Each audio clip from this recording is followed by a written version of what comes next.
What has been the most worthwhile investment that you have made? Now, we could be talking about financial investment, it could be a time investment, just emotional investment. In myself. Firstly, in myself, like I went fully into growing as an individual, emotionally, physically, spending time being selfish when I was younger, at saying I want to do this, I want to travel, I want to do this. I wasn't held back by anyone. So that's my first investment.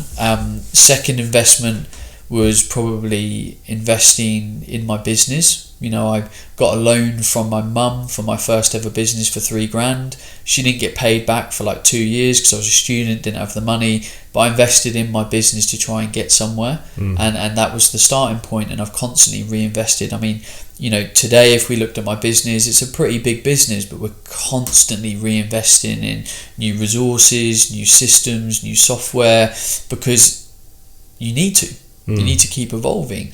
Third investment was probably investing more time in my fiance, my relationship, becoming really aligned with what it is that we're both trying to achieve, trying to really understand her as a person, because she is the closest person in my life. I live with her every day. We have to be at one. I never want there to be any friction or animosity or anger or anything. So I think if people can almost, you know, especially if you're young listening to this, if you can go through those 3 layers, you'll be very successful in life, because they're probably the 3 most important things.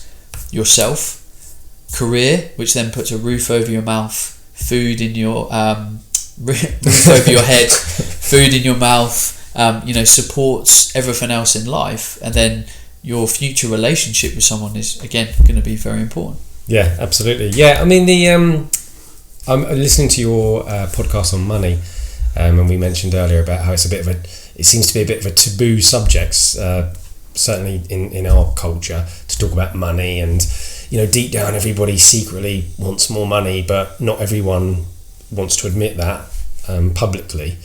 And you just mentioned there about a career, and how that's an important aspect of happiness, isn't it? Because if you don't have a good career, well, one, you're probably not enjoying that career. But then you haven't got the money to buy things like a shelter, food in your mouth, and all that sort of thing. And it was good to hear. It was quite refreshing to hear that in your podcast, because I thought, yeah, damn right. Yeah, let's talk about this. Yeah. Why are we pretending that, money doesn't have any contribution whatsoever towards happiness? Because of course it does, to a point. Yeah. I don't think it's a linear curve, you know, that graph that just keeps going up and up and up and up.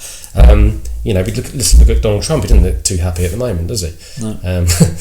But there's research to show that once you get to an income, I think the level is about £60,000. Once you hit that benchmark, they can't see any greater level of happiness. Like diminishing returns or exactly, something, isn't it? Because at that point you've got enough money to have great holidays, nice car, good house, put good quality food in your mouth, have some fun.